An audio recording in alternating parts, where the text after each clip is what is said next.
লাখ লাখ টাকা খরচা করেও ঝড় বৃষ্টিতে আজকে পুরো বাড়ি ভেসে গেল। আর এখন ঠিক রাত্রি 12টা বাজে, এতটা পরিমাণে ঝড় বৃষ্টি হচ্ছে, ক্যামেরায় ঠিক কতটা বুঝতে পারছো বুঝতে পারছি না। এই দেখো আমাদের ঘরে জল ঢুকে যাচ্ছে, সমানে দরদর করে জল ঢুকছে, আর ওইদিকে এক্সট্রা 5 ফিট ছাদ বাড়ানো আছে, তবুও জলের ঝাপটা যেন ঘরে ঢুকে যাচ্ছে।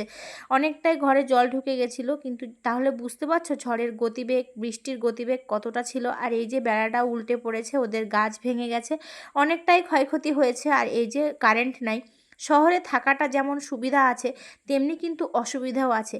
এই যে এই জল আনা, জলের চিন্তা করা, এটা কিন্তু গ্রামে করতে হতো না, কারণ গ্রামে প্রায় প্রত্যেকটা বাড়িতেই টিউবওয়েল আছে। আর এক্সট্রা যে কাজগুলো, বাসনপত্র মাজামাজি বা কাপড় কাচাকুচি, এখনও অনেক গ্রামে সেগুলো পুকুরের জলেই কিন্তু হয়। যেমন আমার বাবার বাড়ি গ্রামেই কিন্তু পুকুরের জলেই জামা কাপড় কাচাকুচি, বাসন মাজা এগুলো হয়ে থাকে। কিন্তু আমাদের শহরে তো কোনো উপায় নেই।